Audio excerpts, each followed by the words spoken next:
Warahmatullahi wabarakatuh. Waalaikumsalam warahmatullahi wabarakatuh.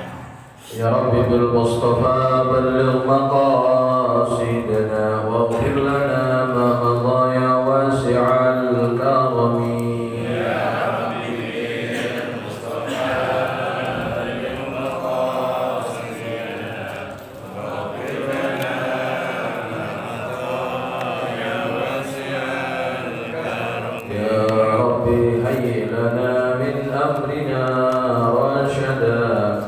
واجعل معونتك الحسنى لنا مددا يا ربي بالمصطفى بلغ مقاصدنا واغفر لنا ما مضى يا واسع الكرم ولا تكلنا إلى تدبير أنفسنا فالنفس تعجز عن إصلاح ما فسدا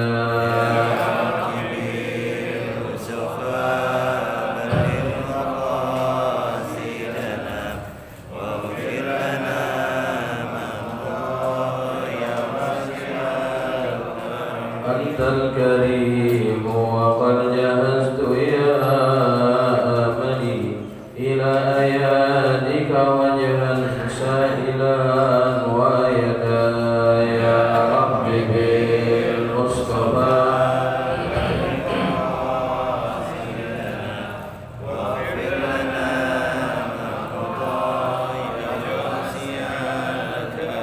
اللهم صل وسلم وبارك عليه وعلى آله وإلى حضرة النبي المصطفى محمد صلى الله عليه وسلم ثم إلى أرواح آبائه وإخوانه من الأنبياء والمرسلين وعلى كل من وصحبه أجمعين والتابعين لهم بإحسان إلى يوم الدين ثم إلى أرواح الأولياء والشهداء والصالحين والعلماء العاملين إلى مكارم ومشايخ الأرض ومغاربها ثم إلى أرواح مشايخنا ومغربينا الحفظ لهم الحمد لله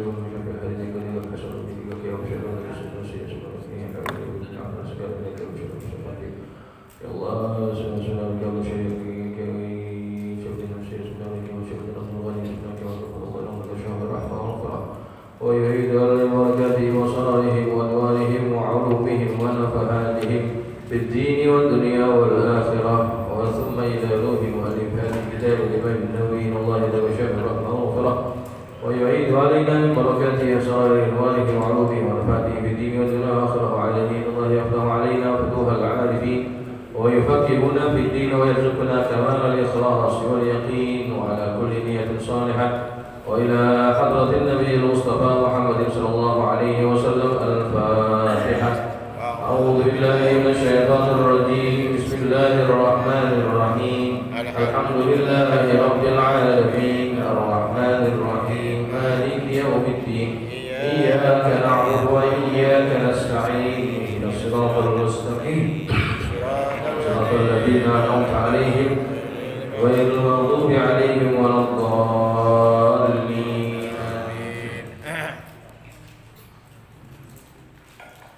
الحمد لله رب العالمين وبه نستعين على أمور الدنيا والدين والصلاة والسلام على أشرف المرسلين سيدنا محمد وعلى آله وأصحابه أجمعين.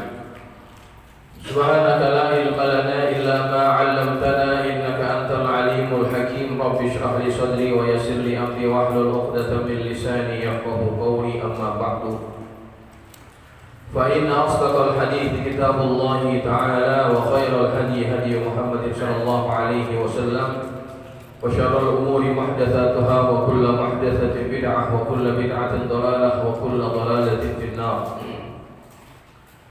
Hadirin jamaah Masjid Al-Muttaqin yang dirahmati Allah, alhamdulillah kita panjatkan syukur hadirat Allah Subhanahu wa taala yang mana Allah mudahkan kita semua untuk hadir ke tempat ini melaksanakan ibadah salat maghrib berjamaah dan selanjutnya kita melanjutkan i'tikaf sambil kita mempelajari hadis baginda Rasulullah sallallahu alaihi wasallam yang mudah-mudahan Allah berikan keberkahan, Allah karuniakan kita ilmu yang bermanfaat dan keluar kita dari majlis ini Allah ampunkan dosa-dosa kita, amin ya rabbal alamin. Hadirin jamaah sekalian, sebelum kita mulai pengajian kitab Riyadhus Shalihin, kita akan menyampaikan sedikit update ya. Jadi yang pertama, ada beberapa permohonan untuk dibacakan suratul Fatihah. Yang pertama, salah seorang dari guru yang mengajar di daerah Keselamatan ini ataupun Bali Matraman ini, Ustadz Mahmud Hasbi, sudah sedang kurang sehat. Beliau minta dibacakan surah Al-Fatihah. Kemudian keponakan Al-Fakir sekarang ini dirawat di ICU karena penyakit yang agak serius juga.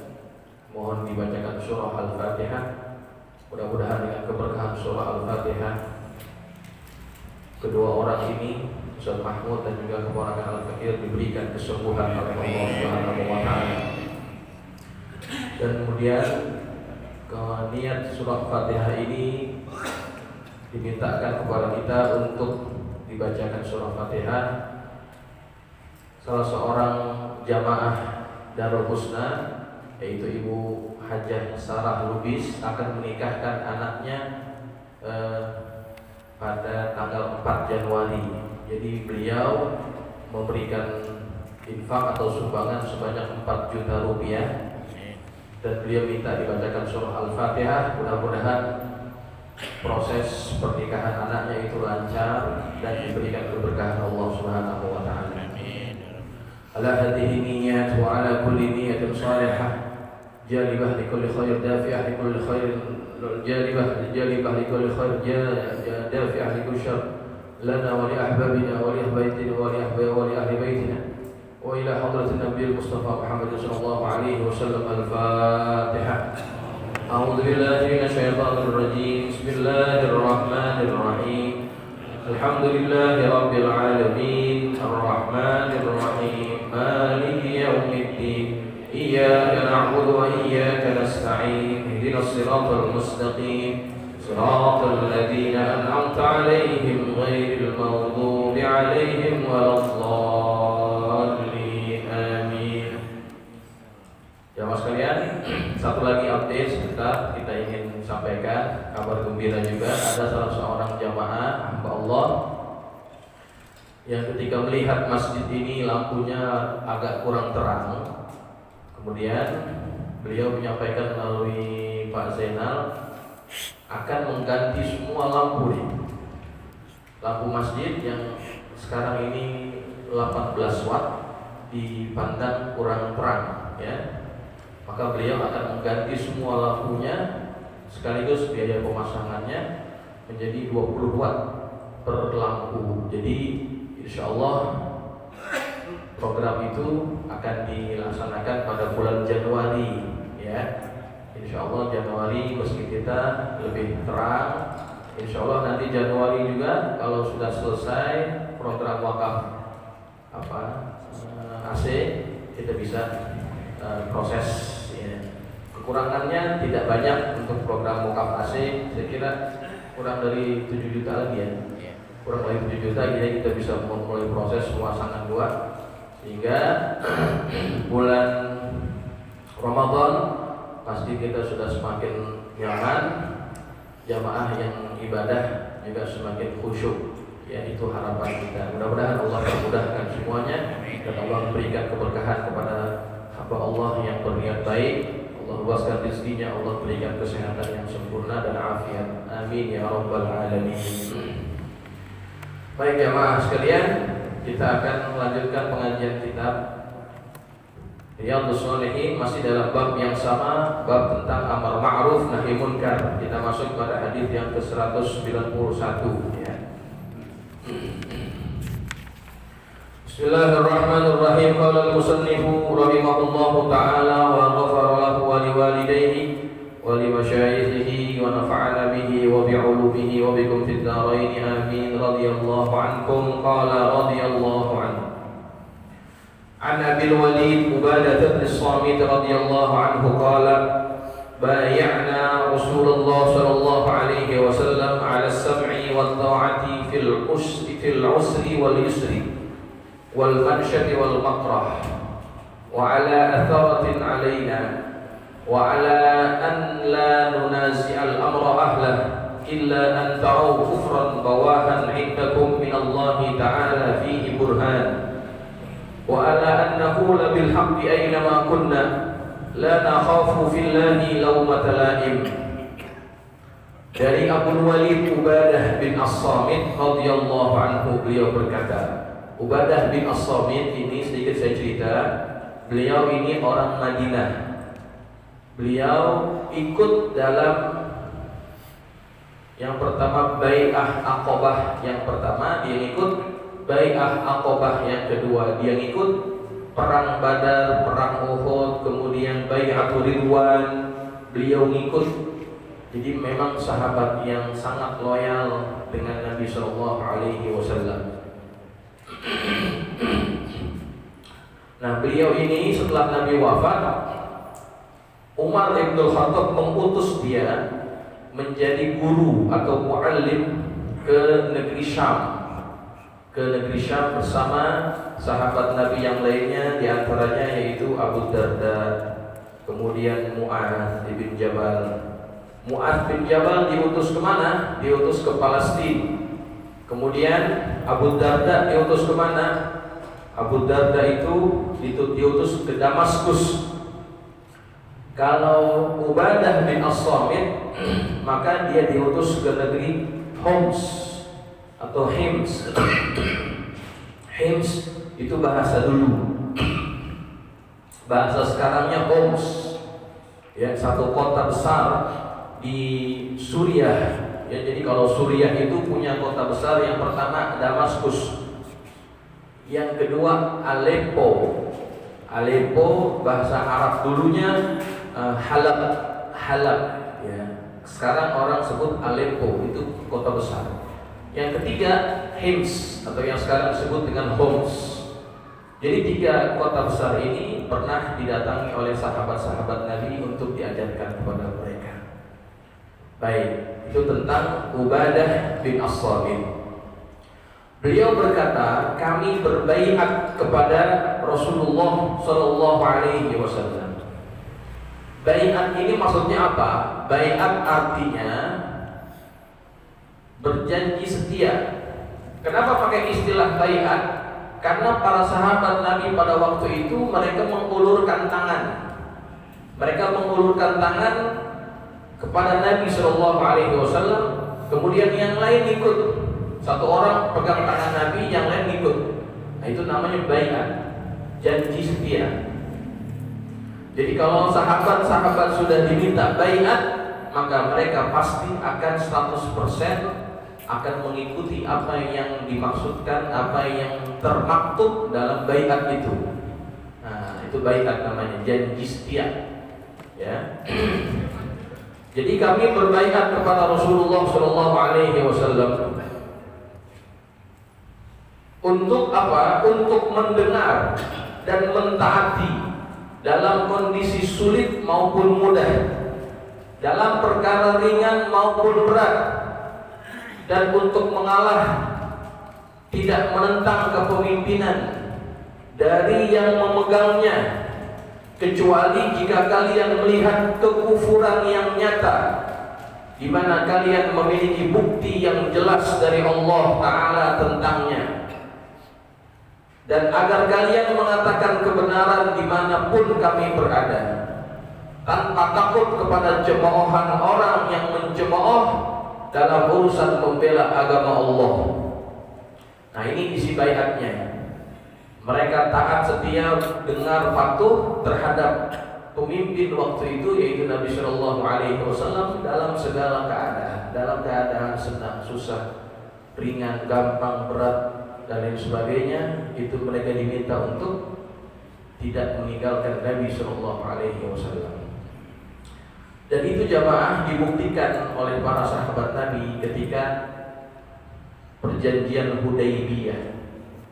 Ketika perjanjian Hudaybiyah, sesungguhnya perjanjian Hudaybiyah itu agak dipandang berat sebelah. Jadi ceritanya kan Nabi SAW dan para sahabat pada tahun yang ke-6 beliau ingin melaksanakan umroh. Bawa nih sahabat banyak-banyak. Ketika sampai Hudaybiyah ditahan, nggak bisa masuk. Ditahan, tidak bisa masuk. Kemudian Utsman bin Affan, beliau datang ke Mekah menjadi delegasi atau diplomat untuk melobi barangkali bisa diizinkan untuk masuk ke Mekah melaksanakan umroh. Datang Utsman ke Mekah.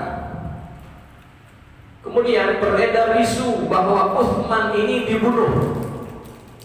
Ketika Nabi dan para sahabat mendengar isu itu bahwa Utsman dibunuh, maka sahabat Nabi dan juga Nabi SAW bersepakat untuk menyerang orang-orang Mekah karena sudah membunuh utusan. Dalam perjanjian itu, dalam keadaan pada zaman itu tidak boleh membunuh utusan. Dibunuh Utsman bin Affan.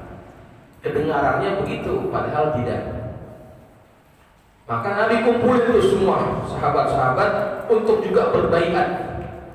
Tidak ada yang pulang, tidak ada yang mundur. Kita akan berperang melawan orang-orang Mekah dengan apapun yang kita punya sekarang.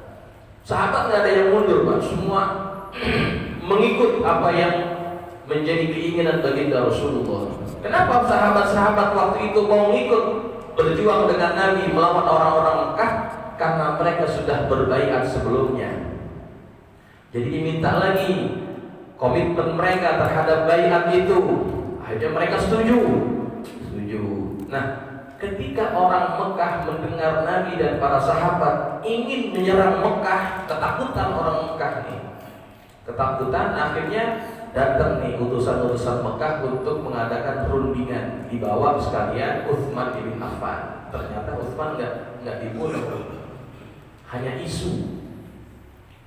Akhirnya dibuat perjanjian, namanya As-Sulhu Al-Hudaybiyah, perjanjian Hudaybiyah.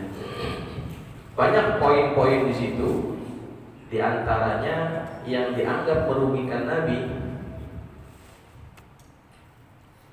Kalau seandainya ada orang Mekah datang ke Madinah, wajib dikembalikan ke Mekah.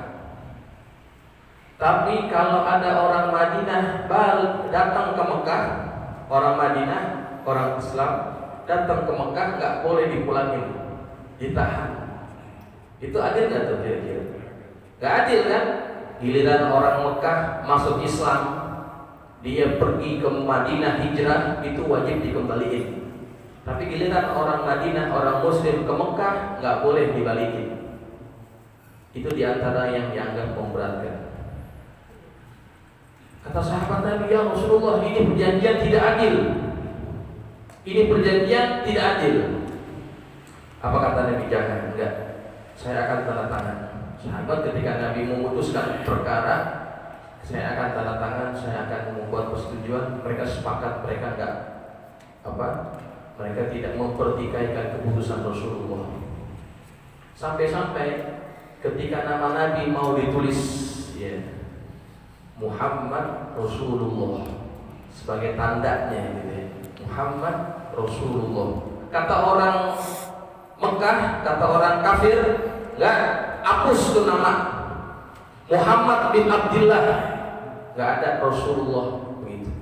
Mereka enggak mau kalau mengakui Nabi sebagai utusannya Allah. Yang nulis itu Ali, karena Nabi enggak bisa nulis, ya kan? Nabi ummi. Jadi Ali tulis. Tadinya Ali nulisnya begini, nama Nabi Muhammad Rasulullah, gitu ya, sebagai tanda tangannya. Ditolak, hapus nih, Rasulullahnya hapus. Rasulullah Ali bilang, Ali nggak mau ngapus, Pak. Saya nggak bakal ngapus ya Rasulullah. Saya nggak bakal ngapus. Berat hatinya untuk menghapus gelar Nabi yaitu Rasul Allah, diganti sama bin Abdullah.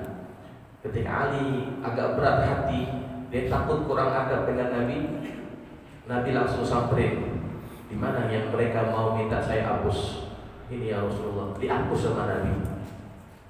Kalimat Rasulullahnya dihapus, tulis lagi, ditulis bin Abdillah. Oke, tanda tangan. Gitu. Nah, itu jadi setia. Ya, kemudian kenapa Nabi bersedia menandatangani perjanjian Hudaybiyah walaupun secara zahirnya memberatkan? Karena ada satu poin, Pak. Ada satu poin yang Nabi anggap itu menguntungkan dakwah. Apa itu? Dalam tempo 10 tahun tidak boleh ada peperangan antara umat Islam dan orang-orang Mekah. Ada gencatan senjata, nggak boleh ada intimidasi, tidak ada penyerangan, nggak boleh ada dalam tempo 10 tahun itu. Itu dianggap sebagai keuntungan oleh Nabi yang tidak dilihat oleh sahabat-sahabat yang lain. Kenapa dianggap keuntungan? Dan betul, Pak, setelah perjanjian Hudaybiyah, ketika tidak ada ancaman, tidak ada intimidasi, Nabi dan para sahabatnya itu bebas berdakwah. Mereka ngajak debat-debat, mereka berdakwah, tidak ada yang halang. Nah, itu keuntungan. Dan setelah perjanjian Hudaybiyah, banyak orang yang terbuka pikirannya terhadap kebenaran agama Islam. Karena Islam ini kalau diajak didebatkan pasti menang. Pasti menang, maka itu sebagai kunci. Nabi menganggap itu sebagai keuntungan. Akhirnya betul, Pak, banyak yang masuk Islam setelah perjanjian Hudaybiyah. Nah, itu keberkahan daripada mengikuti berbaiat patuh kepada orang yang kita anggap sebagai pemimpin. Karena setiap pemimpin itu pasti punya visi, setiap pemimpin itu pasti punya alasan dalam menentukan satu pilihan.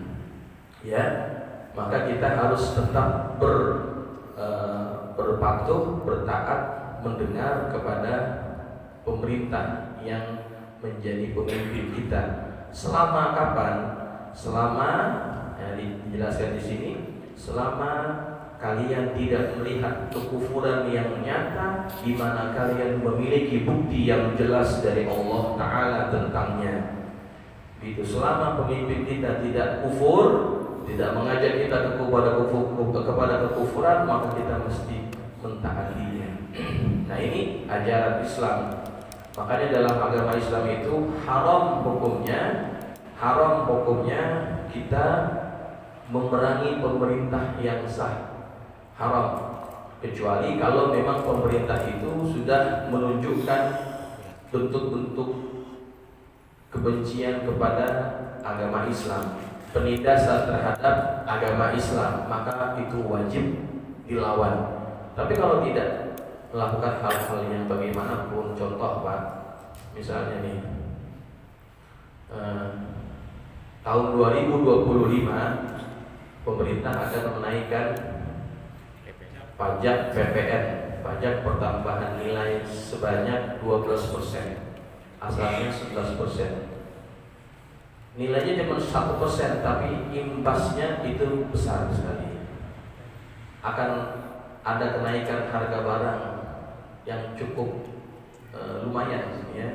Pasti akan ada kenaikan itu dan membuat daya beli masyarakat semakin lemah.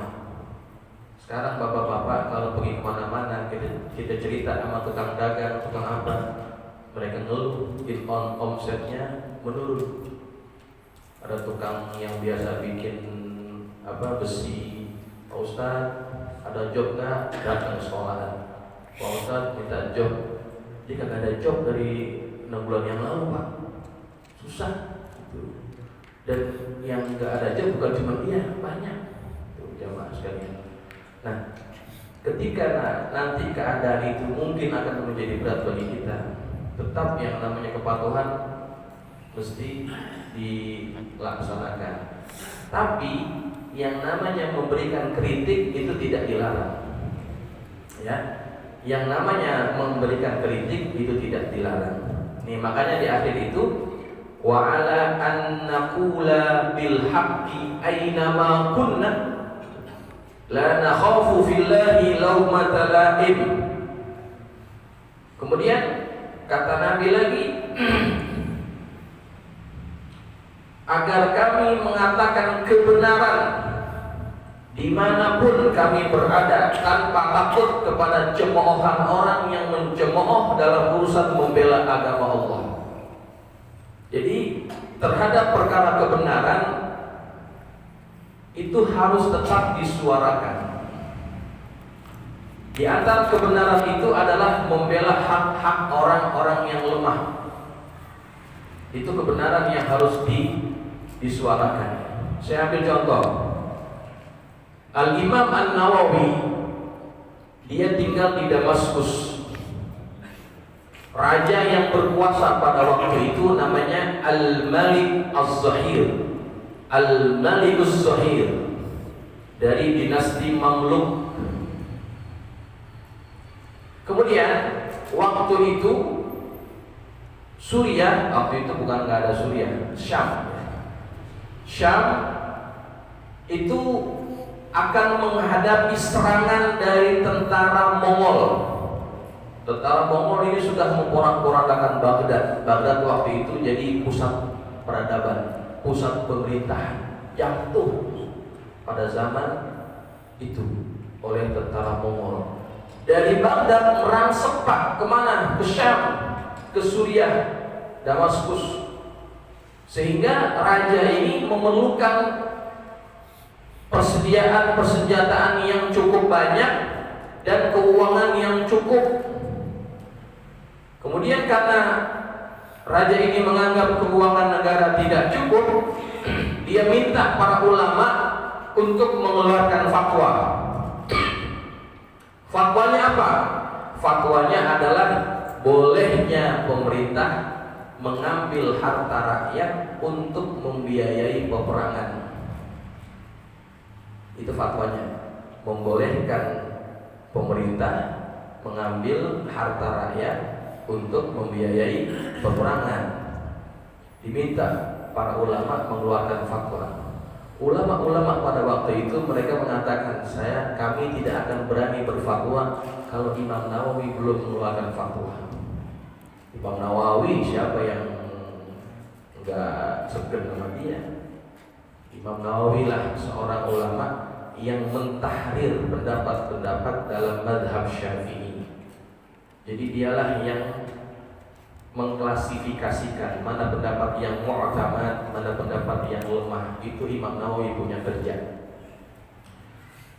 Jadi mereka nggak mau kasih fatwa kalau Imam Nawawi nggak kasih fatwa. Akhirnya dikirim surat. Dikirim surat, dibalas suratnya sama Imam Nawawi. Raja nggak puas hati, diundang Imam Nawawi kemana? Ke istana. Ketika datang Imam Nawawi, orangnya kurus, kecil, ya. Karena Imam Nawawi ini rajin puasa, Pak. Orangnya rajin puasa, badannya kecil. Nggak kelihatan kalau dia ini ulama. Datang masuk, kemudian disampaikan keinginan sang raja. Wahai Tuan Imam, keluarkanlah fatwa untuk kami untuk dapat membiayai peperangan ini dengan mengambil harta daripada rakyat. Apa kata Imam Nawawi? Lihatnya, orang yang takut hanya kepada Allah. Wahai Tuan Raja, Anda tahu Anda berasal dari mana? Anda dulu adalah bangsa budak. Begitu ya? Karena memang dinasti Mamluk, ya, Mamluk itu kan artinya budak. Jadi dia ini bisa jadi raja ketika mereka bisa mengalahkan pemerintah yang sah waktu itu. Jadi penguasa dinasti Mamluk. Anda dulu adalah bangsa budak. Kemudian Allah mengangkat kedudukan Anda menjadi penguasa hari ini. Sekarang Anda minta saya untuk mengeluarkan fatwa supaya Anda dibolehkan mengambil harta daripada rakyat. Saya akan turuti keinginan Anda, tapi dengan syarat. Apa syaratnya? Anda ambil semua harta milik budak-budak dan para pembantu-pembantu Anda. Saya mendengar bahwa Anda punya 1000 orang pekerja laki-laki yang setiap satu orang mereka mempunyai ikat pinggang yang terbuat dari emas. Pekerjaannya, gespernya emas, Pak. Coba 1000 orang semua pakai emas. Saya mendengar Anda punya 1000 orang pekerja laki-laki yang mereka masing-masing memakai ikat pinggang dari emas. Dan saya mendengar Anda punya 200 orang pembantu perempuan yang setiap seorang mereka punya sebuket pakai perhiasan emas. Satu paket, Pak. Banyak. Kalau itu sudah Anda tarik, kalau itu sudah Anda ambil dan masih tidak cukup, maka saya akan mengeluarkan fatwa tersebut. Waduh, itu kan sindiran halus sebetulnya. Kalau pekerjanya, pelayannya sudah kayak begitu kayaknya, kira-kira rajanya kayak apa, Pak? Pembantu perempuannya emasnya segini nih. Biasanya kan kita kan kalau ditaruh di paket itu biasanya buah-buahan ya, buah taruh di buket. Ini emas. Coba. Kalau pembantunya saja seperti itu, maka bagaimana dengan penguasanya? Itu sindiran halus. Jangan ngambil dari rakyat, keluarkan hartamu sendiri. Kalau itu masih tidak cukup, saya berikan fatwa untuk Anda boleh mengambil harta rakyat. Merah padam wajahnya Raja Malikul Zahir. Imam Nawawi keluar aja udah. Ini ulama-ulama yang ikut hadir di tempat itu mereka udah pada mundur, Pak. Takut apa? Takut raja ini mengeluarkan titah penggal leher ulama ini. Takut jubahnya kena percikan darah. Itu nggak berani ngomong. Rajanya nggak bisa ngomong, Pak. Keluh. Lidahnya keluh untuk berkata-kata kasar kepada Imam Nawawi. Kenapa tuh? Allah bikin dia menjadi segan. Apa namanya? Ada karisma yang membuat raja ini nggak bisa berkata apa-apa. Ketika Imam Nawawi sudah keluar, baru dia bisa ngomong. Asistennya, adegannya bilang, kenapa Anda diam saja wahai Tuan Raja? Entah kenapa saya tidak bisa berkata apa-apa. Seolah-olah ada 2 binatang yang akan menerkam saya di atas bahu orang itu. Gak bisa ngomong. Kenapa bisa begitu tuh? Ulama bisa ditakuti sama raja. Karena ulamanya gak macam-macam, gak ngemis kepada raja, gak suka meminta-minta kepada raja, sehingga apa yang diucap itu betul-betul dari hatinya. Sehingga sang raja ini merasa sungkan untuk membantah. Raja ini cuma bilang, kalian lucuti jawatannya, ambil segala fasilitas yang diberikan oleh kerajaan. Kata asisten-asistennya, Tuan Raja, dia nggak punya jabatan, dan dia nggak pernah dapat gaji dari pemerintah. Coba, apa yang mau diambil? Nah, setelah itu Imam Nawawi nggak mau tinggal di kota Damsyik lagi, nggak mau tinggal di kota Damaskus lagi, selama raja itu masih menjadi pemimpin. Ya, akhirnya Imam Nawawi pulang ke kampungnya. Dia meninggal di kampung halamannya, di kampung Nawa. Ya, makanya Imam Nawawi disebut Nawawi, gitu ya. Itu nama kampungnya. Nah, jamaah, inilah contoh ulama yang berani mengatakan kebenaran di mana saja dia berada, tidak takut cemoohan orang. Ya, jadi orang-orang yang betul-betul mentaati Nabi adalah mereka yang berani berkata benar di mana saja dan tidak takut risiko. Ya, kalau memang itu tujuannya untuk membela agama Allah, maka jangan takut kepada yang lain. Allah akan bikin yang lain takut sama kita. Gitu. Kalau kita takut sama makhluk, Allah akan bikin makhluk gak akan takut sama kita. Tapi kalau kita takut sama Allah, Allah bikin makhluk itu segan takut sama kita. Itu, ya. Nah, jamaah sekalian. Jadi sampai-sampai begini, orang-orang yang betul berjalan di atas ajaran Nabi Sallallahu Alaihi Wasallam, istiqomah, Allah itu betul-betul bikin makhluknya itu takut sama dia. Ada seorang sahabat Nabi yang namanya Safinah. Ya, nama sahabat ini namanya Safinah. Safinah apa artinya? Perahu. Kenapa dia disebut safinah? Karena orang ini dia punya punya kegemaran. Dia suka ngangkatin barang-barang yang banyak, Pak. Dia ringan tangan orangnya. Ya, pokoknya kalau ada barang-barang yang perlu diangkat, diangkat sama dia. Jadi diangkut tuh banyak barang seperti safinah. Gitu. Makanya Nabi juluki dia dengan nama Safinah. Satu hari Nabi mengutus dia untuk ke satu tempat. Kemudian ketika di tengah lautan itu kapalnya dipukul ombak, akhirnya kapal itu terdampar di satu pulau. Lalu sampai di situ Safinah masuk ke tengah pulau itu mencari bantuan. Di tengah jalan dia ketemu sama binatang yang namanya singa, Pak. Singa. Ini ngalangin jalannya nih. Kalau kita jadi Safinah, kita lari apa kita di situ aja? Pura-pura mati, Pak. Pura-pura mati. Kita harus lewat situ. Sedangkan di situ ada singanya. Kemudian coba lihat apa yang dilakukan Safinah. Safinah mendekati singa tersebut, didekatin sama Safinah. Singanya diam aja. Kemudian dibisikin ke telinganya singa. Kuping singa begini. Saya utusannya Rasulullah. Saya lagi perlu minta pertolongan. Digituin sama Safinah. Kepada siapa nih? Kepada singa. Singa digituin, Pak. Kayak orang aja. Apa yang terjadi? Ini singa kemudian menjadi penunjuk jalan. Dibawa Safinah menuju lokasi rumah yang terdekat dari tempat itu. Setelah ketemu sudah dekat, si singa ini diam.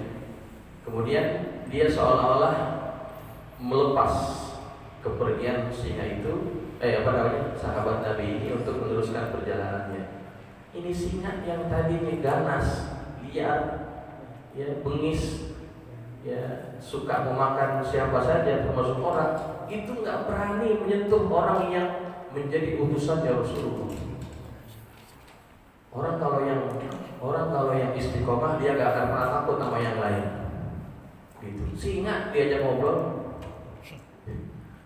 Ini kenyataan, Pak. Kalau nggak percaya coba aja kebun binatang, Ragunan gitu coba. Kalau masih nggak dengar tuh singa, berarti kita kurang istiqomah berarti.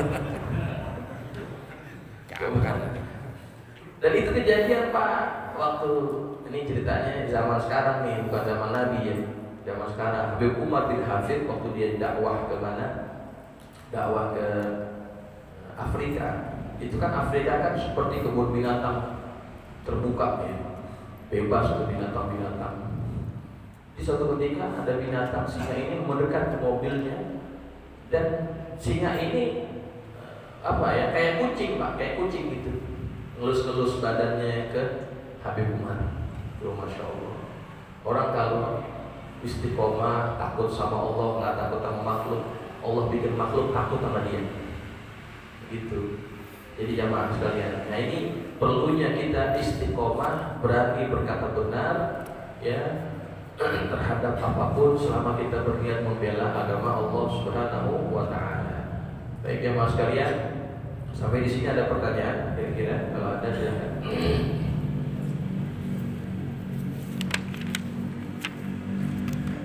Belum ada? Terus kita baca hadis yang ke-7, masih ada waktu. Ini hadisnya pernah saya baca ya, atau pernah saya sampaikan. Dari Abu Sa'id Al-Khudri radhiyallahu anhu, dari Nabi sallallahu alaihi wasallam, beliau bersabda, "Iyyakum lewat tadi. 192 ya, lewat tadi. Mathalul qa'imi fi hududillah wal waqi'i fiha kamathali qaumin istahamu ala safinatin fasara ba'duhum a'laha wa ba'duhum asfalaha wa kana alladhina fi asfaliha idza istaqaw minal ma' marru ala man fawqahum faqalu law anna kharaqna ma fi nasibina kharqan wa lam nu'dhi min fawqana wa lam nu'dhi man fawqana fa in tarakuhum wa ma aradu halaku jami'an wa in akhadhu ala aydihim najaw wa najaw jami'an. Dari An-Nu'man bin Bashir, dari Nabi SAW, beliau bersabda, perumpamaan orang yang teguh menjaga larangan-larangan Allah dan orang yang terjerumus di dalamnya adalah bagaikan satu kaum yang mengundi tempat dalam satu kapal. Sebahagian mereka mendapatkan tempat di bahagian atas kapal dan sebahagian lagi di bahagian bawah. Jika orang-orang yang berada di bawah ingin mengambil air, mereka harus melewati orang-orang yang di atas. Maka orang-orang yang ada di bawah berkata, seandainya kita melubangi bagian bawah kita dan tidak lagi mengganggu orang-orang yang ada di atas kita, mereka minta begitu tuh, kita nggak usah naik ke atas, kita lubangin aja di sini. Jika orang-orang yang di atas membiarkan mereka melakukan apa yang mereka Jika orang-orang yang di atas membiarkan mereka melakukan apa yang mereka inginkan, niscaya mereka semua binasa. Tetapi jika orang-orang yang di atas itu mencegah mereka, niscaya mereka selamat dan semuanya juga selamat. Ya. Ini perumpamaan dalam hidup bermasyarakat. Ada orang yang taat, ada orang yang maksiat, gitu ya. Itu menjadi lumrah. Akan ada senantiasa orang yang taat dan ada orang yang bermaksiat di dalam satu komunitas. Ibarat satu kapal begitu. Ahli maksiat seperti orang yang ada di bawah, ahli taat ada yang di atas. Kalau seandainya ahli maksiat ini melakukan kemaksiatan seperti digambarkan dalam hadis ini, seperti mereka akan melubangi kapal untuk ngambil air. Kita nggak usah naik ke atas deh, kita nggak usah ngeributin orang atas, kita ambil aja nih air, lubangin sedikit. Kita nggak ganggu yang di atas. Kalau yang di atas nih orang-orang yang taat, yang soleh, yang rajin ke masjid, ngediemin perbuatan orang-orang yang ahli maksiat. Ada orang mabuk didiemin, ada orang judi didiemin, dilihatin doang nggak ditegur. Nanti itu yang ada di kapal tenggelam semuanya. Kenapa? Karena membiarkan kemaksiatan, tidak ada yang tegur. Tapi kalau yang di atas tegur, yang di bawah jangan kalian lubangi, jangan kalian maksiat, nanti kita akan celaka semuanya, selamat semuanya. Kalau mereka berkata, yang dosa kita, pakai duit kita, yang ngelakuin kita, kan gak ngerugiin lo, kata yang maksiat nih. Kalau kita mengikuti logika berpikir mereka, rusak. Emang benar yang maksiat dia, pakai duit siapa? Duit dia. Yang ngelakuin siapa? Yang ngelakuin dia. Dia gak ngerugiin kita. Cuma kalau bala itu turun ke tempat tersebut, yang kena siapa yang kena? Yang kena bukan cuma yang ahli maksiat, imamnya kena, ustadznya kena, orang-orang yang rajin ke masjid kena. Kenapa? Karena mereka nggak peduli dengan kemaksiatan. Makanya harus ada kepedulian sosial, bukan hanya dalam bentuk bantuan-bantuan, tapi apa? Pemberian nasihat terhadap kemungkaran-kemungkaran yang terjadi di masyarakat. Ada orang bikin dangdutan, dia ngundang biduannya, pakai pakaiannya seksi gitu, disawer-sawer, di apa. Kita tahu, kita diam aja, nanti kita jadi ikut dianggap berandil dalam kegiatan tersebut. Harus ada yang bersuara, begitu. Kalau tidak ada yang bersuara, nanti lama-lama perbuatan kemaksiatan itu dianggap normal. Istilahnya normalisasi kemungkaran. Makanya harus ada yang senantiasa menegur, gitu. Nah, supaya apa? Supaya masyarakat itu terjaga dari bala, daripada keburukan-keburukan. Karena yang bisa mengundang murka Allah adalah kemaksiatan. Ya. Nah, jamaah sekalian, ini yang kita bisa bahas dalam kesempatan taklim kali ini, mudah-mudahan bermanfaat. Oke, jamaah sekalian, ingin saya update lagi seperti yang sudah sampaikan. Jadi ini adalah program unggulan masjid. Namanya Celengan Keluarga Masjid. Ya. Jadi jamaah udah ada beberapa yang mengambil, pengurus juga sudah saya wajibkan untuk mengambil. Kita berinfak dan mengajak keluarga kita untuk berinfak berapa saja. Kita ajarin anak kita, cucu kita, ayo sedekah, masukin kemari. Nah, nanti kalau sudah terkumpul setiap akhir bulan akan dikoleksi, akan diambil oleh petugas. Kalau duitnya banyak, ya cukup, akan banyak program yang akan kita buat. Contoh diantaranya, setiap orang yang mengambil tabung ini atau celengan ini, kita akan data, kita berikan semacam kartu gitu ya.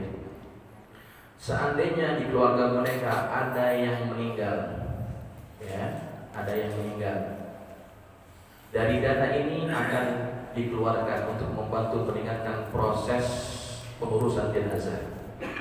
Ya, kalau orangnya yang meninggal orang kaya, ya kita bantu, misalkan kita siapin papan ari-arinya, ya kan, kita siapin. Kalau yang meninggalnya adalah orang yang masuk kategori fakir atau miskin, tapi dia ikut serta dalam program ini, kita akan urusin dari kain kafannya, dari mandi jenazahnya, dari papan untuk dia menjadi dinding hari-harinya, itu kita siapin.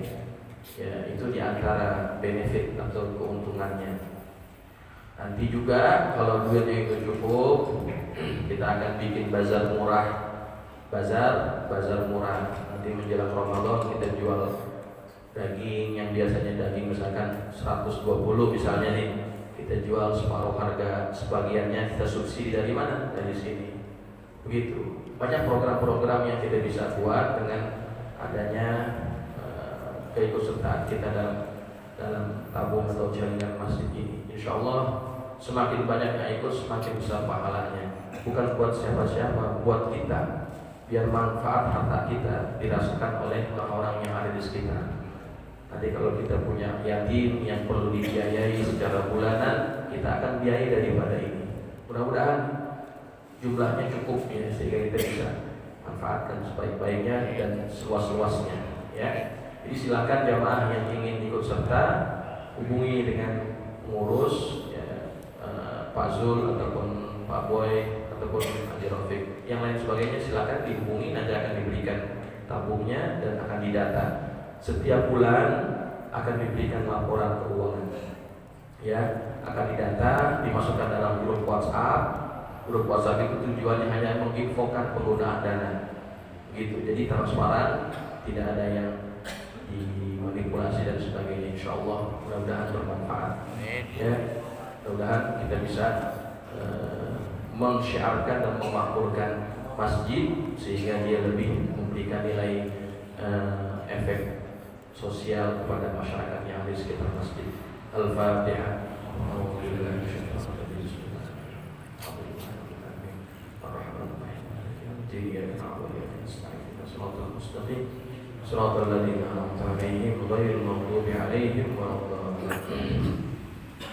Bismillahirrahmanirrahim. Alhamdulillahirabbil alamin.